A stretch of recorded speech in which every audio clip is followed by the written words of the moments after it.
gente, tudo bem com vocês? Eu sou a professora Mônica e hoje, na nossa aula de arte, nós vamos falar sobre uma cultura muito interessante. Vamos falar um pouquinho sobre o Egito Antigo.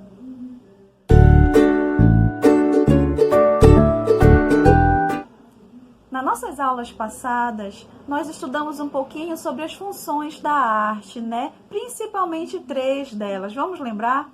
Estudamos que existe a função utilitária, quando aquele objeto, na verdade, ele possui uma utilidade para a pessoa que o criou, para a comunidade que o criou. Existe a função formalista, do objeto, ele já vai ganhar um valor estético, de observação. E existe a função naturalista, que é quando a representação é só para destacar algo da realidade, né? É desenhar a observação de algo que já existe.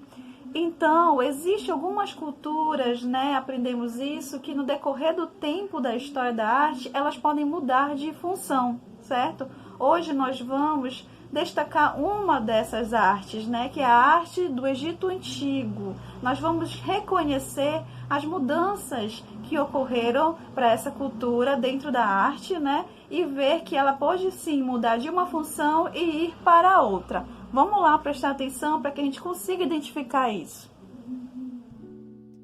Antes da gente começar a falar sobre a arte propriamente dita do Egito Antigo, eu acho importante vocês conseguirem se situar, né, e reconhecer aonde fica localizado o Egito. E ele fica bem aí, no região nordeste da África, tá? Então vamos lá. Conhecida por sua grandiosidade, a arte egípcia surgiu aproximadamente há mais de 3.000 anos antes de Cristo e foi voltada à religião durante um longo período, demarcando aí várias épocas diferentes. Essa arte, né, a arte egípcia, exaltava o faraó, que era tido como o representante de Deus na terra. E também homenageava as divindades mitológicas. Eles eram politeístas e tinham muitos deuses, então eles também homenageavam esses seres nos seus desenhos.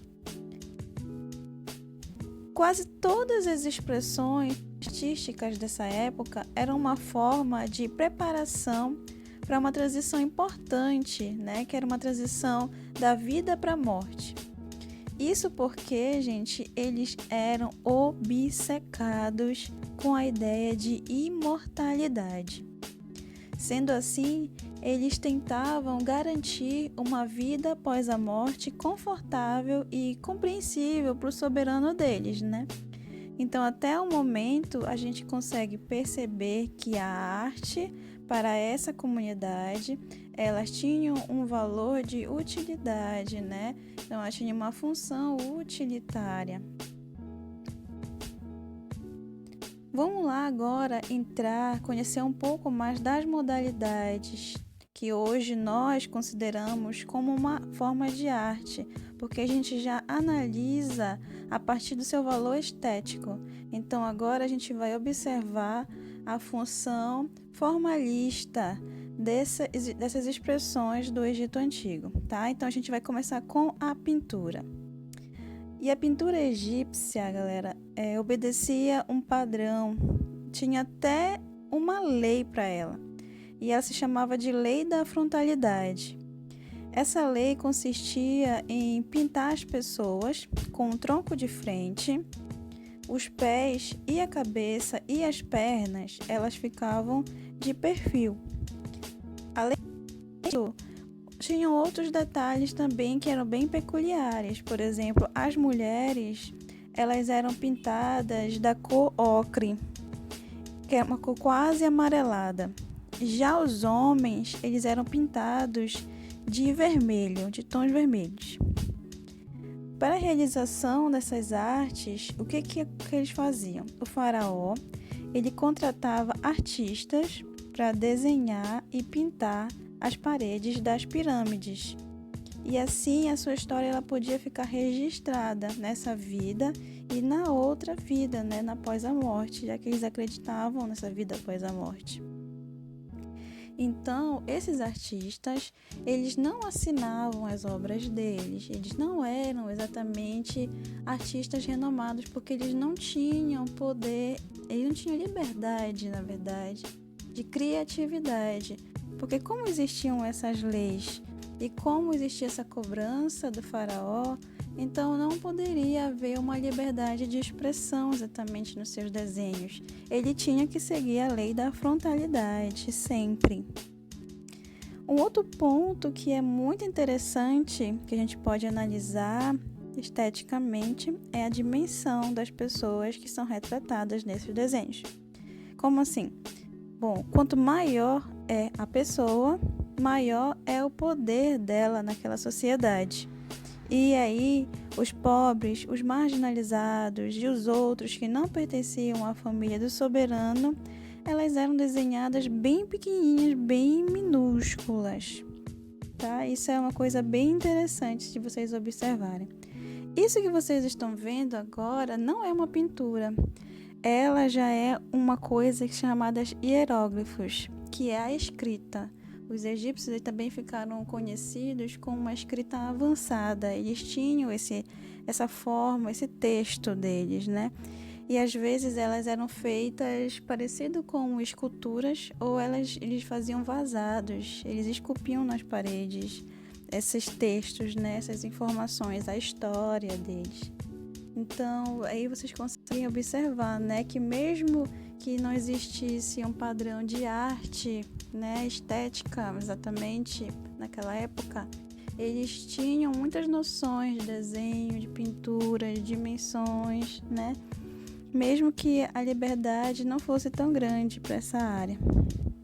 Olha só aqui um outro exemplo, como era já quase perfurado nas paredes das pirâmides.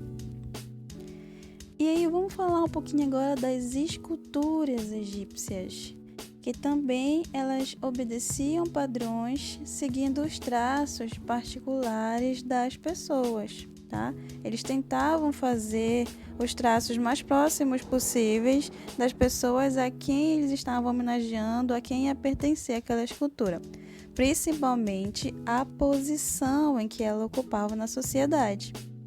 Então, essas esculturas, né, eram esculpidas com materiais para durar para sempre, né, utilizando coisas como granito e diorito, que são substâncias muito duras.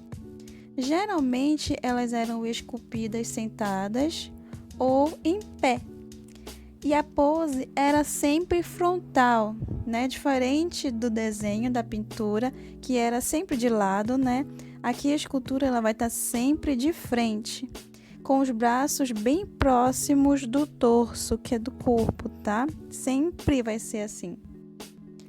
A maioria dessas esculturas, elas representavam o faraó, claro, né? E os deuses, sem nenhuma expressão facial. Ponto muito interessante também de vocês observarem.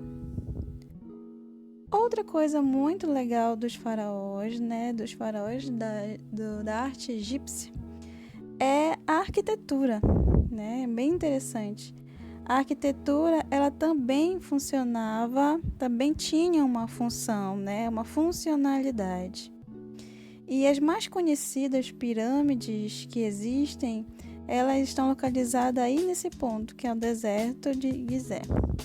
E lá também está essa esfinge, que é super famosa, que eu tenho certeza que vocês já viram em algum lugar, que é a grande esfinge de Gizé. Então, as pirâmides, gente, eram túmulos dos faraós. Elas eram, assim, grandiosas e muito bonitas e muito bem feitas, mas elas tinham uma função, não era para ser exatamente bonita, era para ser grandiosa e servir como um túmulo para o faraó. E aí, neste local, ele seria sepultado com a sua esposa. Não exatamente na mesma posição, né? Como ele era superior, né? Existia isso naquela época, então ele ficava num lugar mais destacado dentro dessa pirâmide. E a mulher, ela ficava em um ponto bem mais escondido, como vocês podem ver, que pequeno espaço é onde ficava a mulher, tá? Então, gente, hoje em dia, esse período do Antigo Egito se tornou uma referência para muitos artistas. Essa pirâmide é toda feita de vidro e ela já é considerada uma arte contemporânea de hoje em dia, mas já foi totalmente inspirada na arte do Egito, né? Então, muitos artistas de diversas linguagens usaram a arte egípcia como uma referência, tá? Além desses pontos que antes representavam grandes potências, representavam rituais, celebrações e sarcófagos, todas essas coisas relacionadas a celebrações de vida após a morte, hoje em dia elas são visitadas por inúmeras pessoas o tempo todo, né? E elas vão lá em busca de ver de perto, né? Para ver de perto e reconhecer um pouco mais esse valor estético e histórico. Então, como vocês puderam observar, a arte egípcia, logo no seu início, ela tinha a função utilitária. E com o passar do tempo, passar dos anos, ela evoluiu, né? Deixou de uma certa forma de ser feita. E ela ganhou esse valor estético para nós, né? Que aí possui essa função formalista. Muito interessante, não é mesmo? É muito curioso essa possibilidade da arte modificar a sua função no decorrer do tempo, da história, né? Não só a arte egípcia, né? Mas como a gente já sabe, a arte rupestre do homem da pré-história também sofreu com essas mudanças de funções, né? Então, eu espero que vocês tenham compreendido, tá? E que qualquer dúvida você pode mandar uma mensagem, pode entrar em contato, que a gente discute um pouco mais esse assunto que é tão legal. Até a próxima aula. Beijão para vocês. Tchau.